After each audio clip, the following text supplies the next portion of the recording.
Callers Chat, an online space that I've created for callers to come together and talk about all things calling. My name is Lisa Heywood, and today I'm delighted to welcome the fabulous Kerry Fletcher to our stage. Kerry is a woman of so many talents. I first met her in the context of the Eurodance and bal folk world, but she also clogs, Morris dances, calls, and manages the English Folk Dance and Song Society's Folk Education Network. But today, she's here to tell us about remixing folk dance. So without further ado, I'll hand you over to Kerry. Oh, thanks very much, Lisa. And yeah, it's lovely to see you all. This is great. It's very exciting.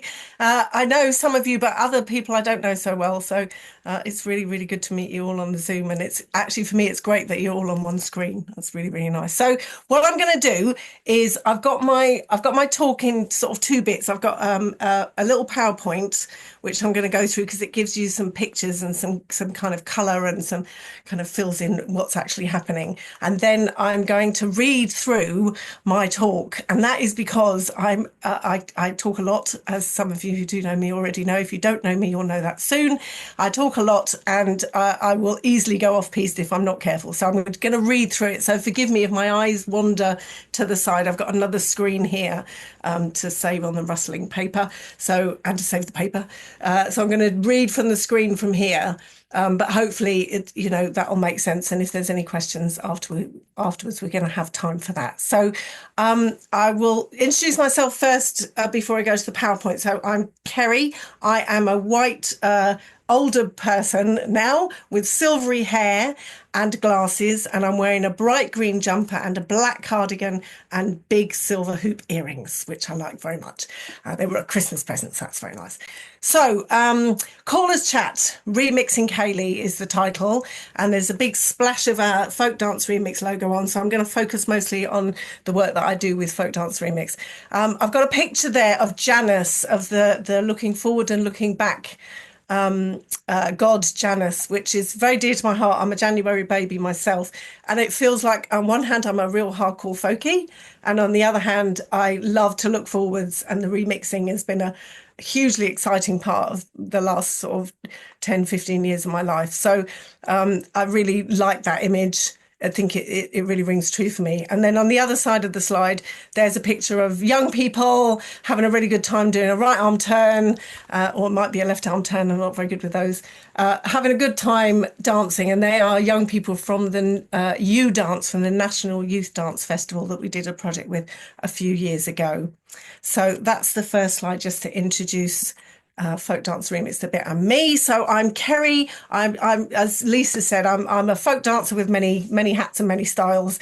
I love it all. Whichever I'm doing at the time is usually my most favourite.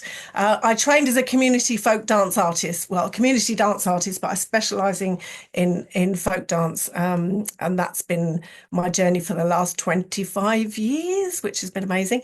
I'm also co-artistic director with Natasha Kamjani of Folk Dance Remix. So she's the hip hop and I'm the folk, and we bring it all together. I'm also a coordinator of the English Folk Dance and Song Society's Folk Education Network, which is a national network, which I hope you're all members of, actually. And if you're not, it's free to join. It's a national network of people involved in folk arts education.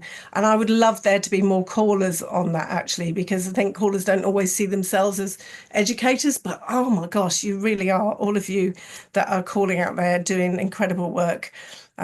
Yeah, it would be great to have you part of that. And I'm also a proud recipient of the FDC's Gold Badge for Outstanding Services to Folk Dance and Wider Folk Arts.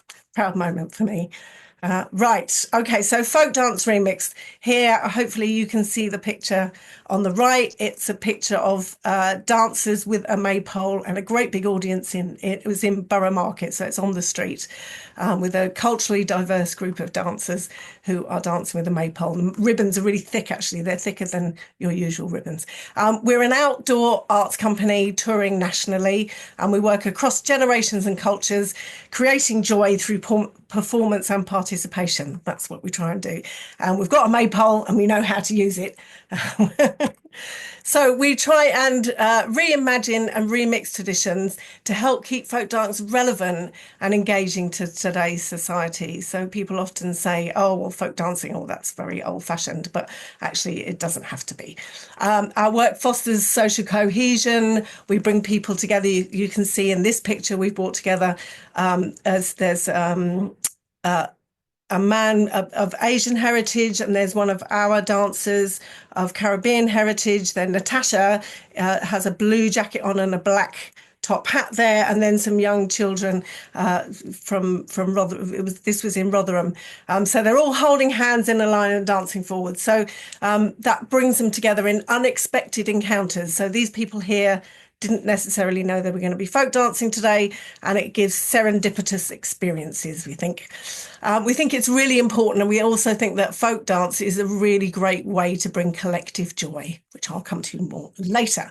Right, so here is a little introduction in some of our company. Unfortunately, I didn't have a picture of you, Lisa, but Lisa is one of our pool of about 40 over the years, performers and crew.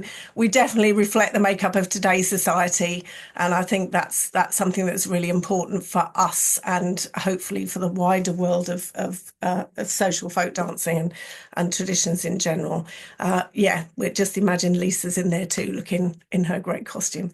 So and then we love it best. I just wanted to put this in because people, the context that we usually work in, people have no idea at all that they're going to be dancing folk and street dances. And we're doing our thing. And then suddenly they recognise maybe Krupa, one of our dancers, is doing a Bollywood move, or Theo's doing a top rock street dance move. And then it lights up some magic in their eyes and they want to join in because they recognise their own traditions or their own and street dance is folk of the day, so they recognise traditions could be new as well, so they recognise that and then they want to get involved. I love this picture. There's two pictures here. One is Theo with red socks and a grey jacket, and he's dancing. He's got his hands held up. He's dancing with a woman of about my age in a green and white dress, and she just looks full of joy. And then the other picture is Frank, one of our callers from Caribbean heritage, and he and Katie P, who's Sussex heritage. They are they're doing the street dancing. Kaylee down at the bottom there in the middle of Banbury. That was a great day. So here we've got Sarah, one of our dancers, in a red top hat, really colourful costume with scarves, and a young kid in an orange kind of training suit, just really having a great time doing a high 10. And then we've got a picture here of Secret Handshake. I'll talk about that a little bit later on when we talk about how we remix our Kayleys. So you can see the company members here. We're lucky actually because we usually have at least two callers, if not the whole company, if we've been doing this show.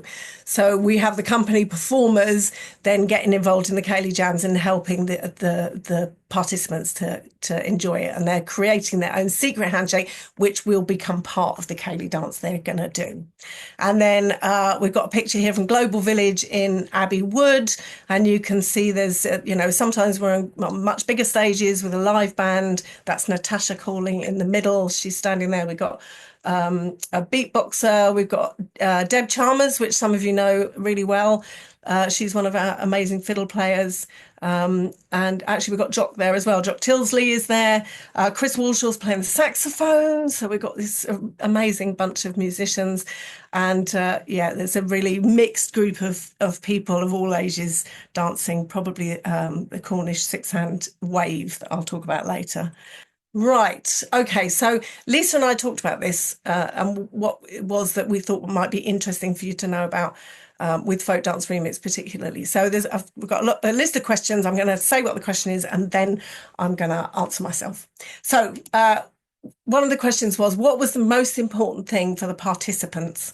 So given that our participants might not know that they're going to be folk dancing today and they've just come out shopping, the first thing is collective joy. So we think folk dance can do that. Great. Number one. Number two is connection. So to people that they know, so it might be their family group or their friends, but to strangers too. So physical or not, whether they're actually going to hold hands with people, and some do and some don't want to do that. And that's absolutely fine. We can make it all happen, holding hands or not holding hands. It's really important for everybody's well-being to do and or to watch fun stuff together in groups. And folk dance can do that. So that's great. And then the third thing we think is really important is creativity. So being creative, being able to have some self-expression, being able to boogie or freestyle, any of those things that we don't often have enough time to do in our everyday life. We think folk dance can do that. And so those are our top three things there. So now I'm going to talk about the process and how we remix the ceilidh dances.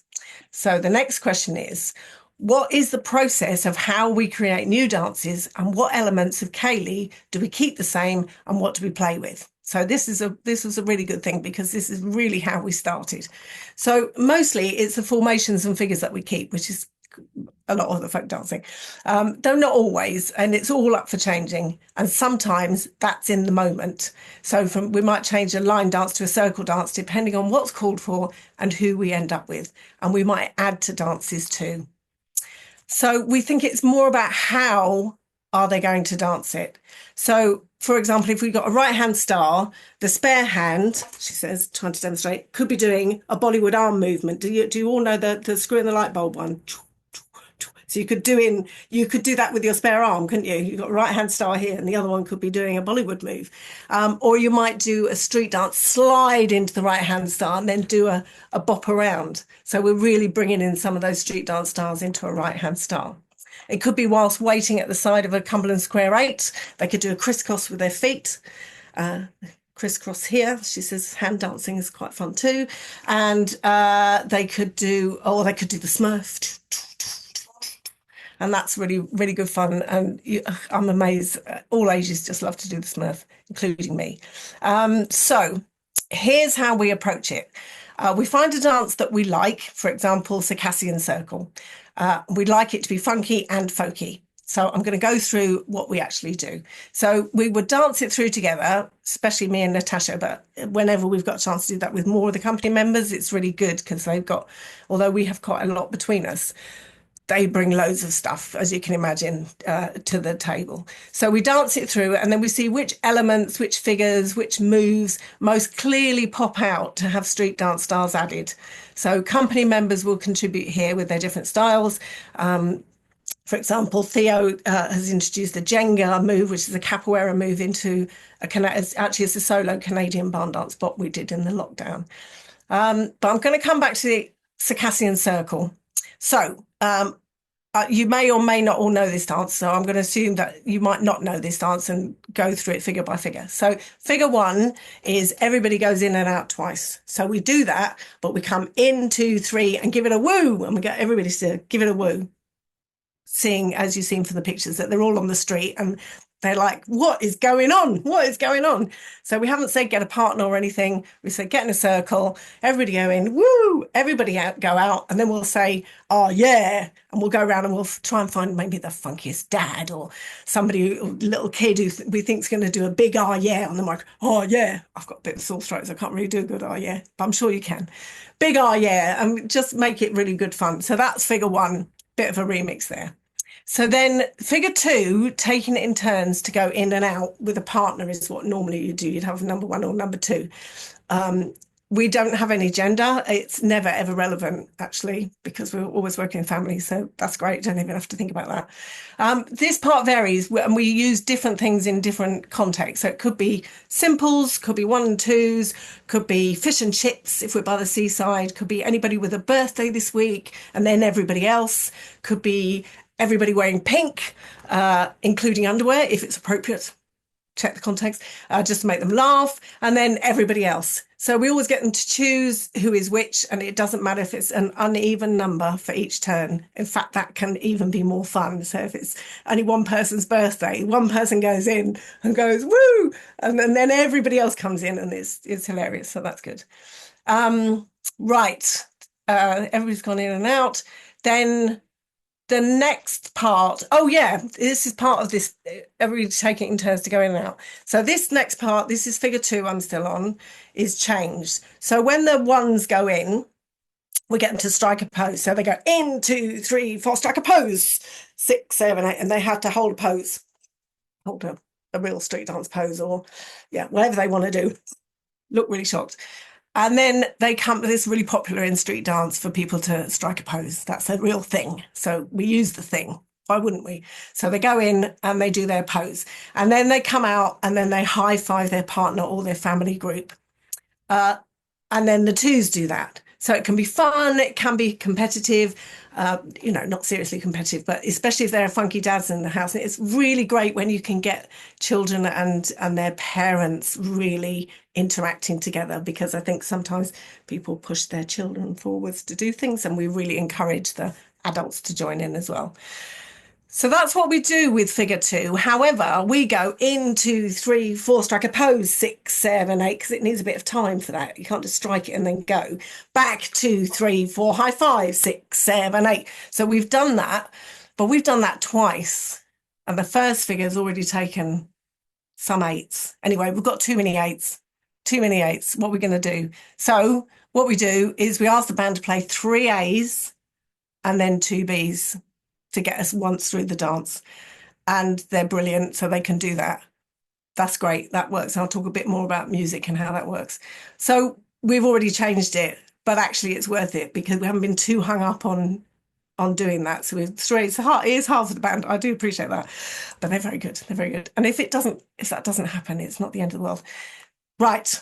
Figure number 3 is a swing. So in partners or in a family circle, a family group, you could make a circle instead of a 2-hand swing.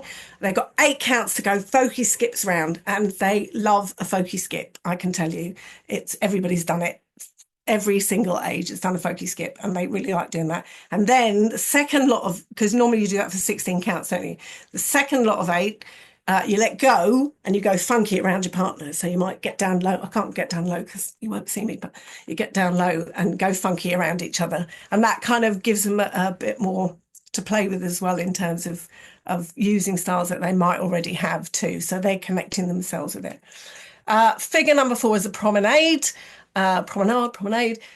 We encourage moves from the dancers that they bring with them themselves. So they can freestyle or folky skip or rants or Bollywood traveling step or the running man, whatever, to do the promenade. And actually, we often double up on the length of that if we need to. If there's lots of people, like 100 people, then we might double up on the length, and lots of little kids, because it takes a while for them to actually get the idea they're going around the edge of this big circle. And for that to happen, we don't mind if people overtake usually.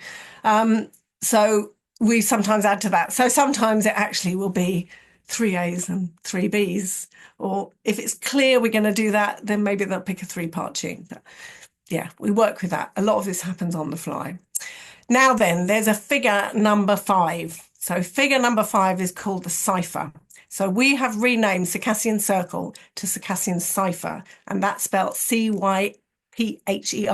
So a cipher in street dance is where there's a battle. So people make a circle, it's like a folk dance, and people go in and they freestyle, and then the crowd go wild, and then the next one goes in and freestyles and the crowd go wild, and whoever gets the loudest go wild is the one that gets the prize. But we just do this for fun, and we don't have just one dancer at a time. If there's lots of people, we'll encourage a few to come in at a time and then change that round. So after we've danced, we don't do that every single time. We do that after we've danced the whole dance about 4 or 5 times.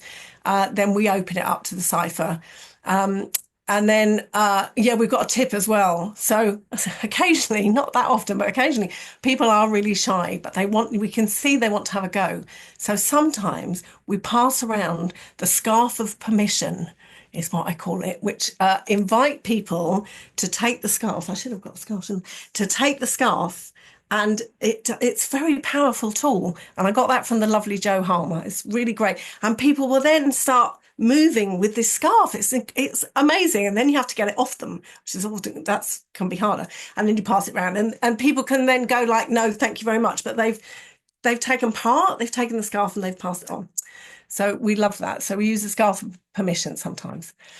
Right then, the next thing, music, super important. We think that dancing to live music is incredibly valuable. Though dancing to recorded music, which we do, and to DJ with a DJ sometimes, brings other benefits like being able to play current music. So we've just been using Beyonce's Texas Hold'em. This ain't Texas. You can do a rant. And I hold 'em. It's great. It's really good. Right. Working with the music and the musicians. So we choose tunes that have really strong, clear rhythms, and more often than not is polkas that fit really well. That fits really well with street dance because most of that's in 4/4. And there's room to move at different speeds in that. So you could do crisscross, da, da, da, crisscross, or you could get people going crisscross, crisscross, crisscross, crisscross. So it works really, really well. And we're developing the music all the time. Yeah, all the time with pop music and rock music as well, and things that we think they're going to get really in hip hop that they think it's going to really get them excited.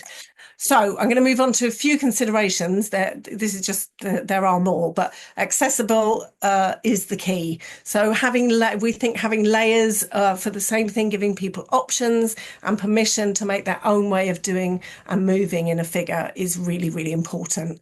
You know, there are always new ways of doing it. So, for example, the promenade, simplest version, side by side with your partner, holding hands or linking arms would be fine. Next level up would be maybe skater's hold.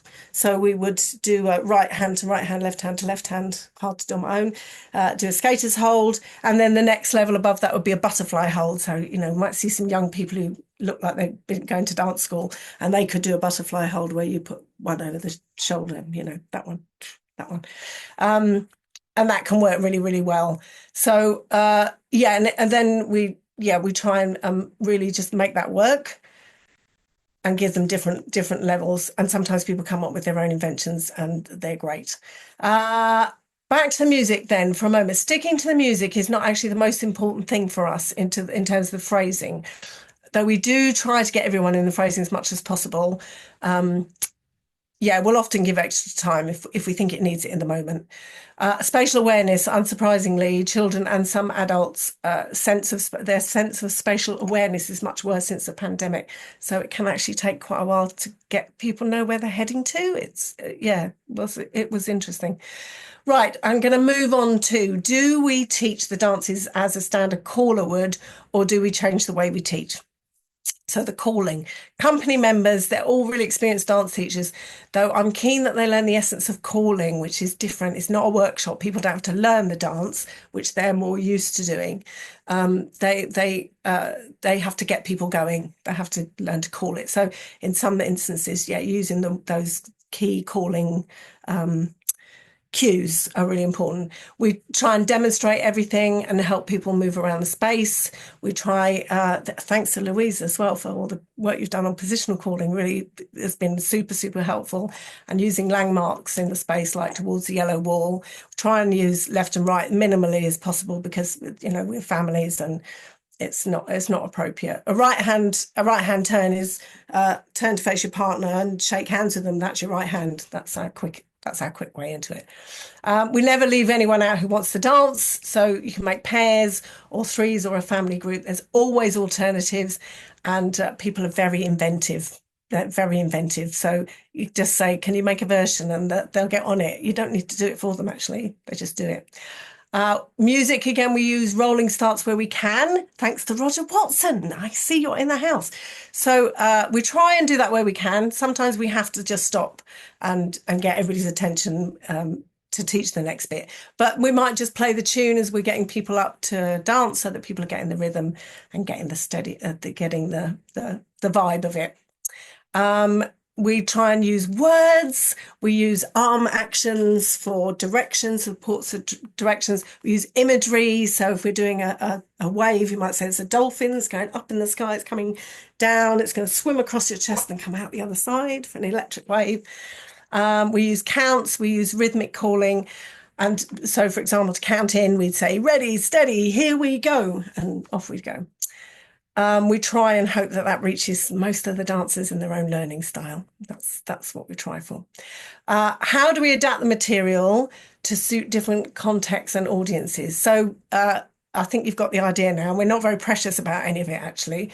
Though I try to get the new callers to set up some of the conventions, such as swing clockwise, because I think muscle memory is really powerful. And then if they do end up going to Kaylee's again, it's really satisfying, the familiarity when they meet a swing again. It's like, oh, they know this and they're going the same way as everybody else is really nice.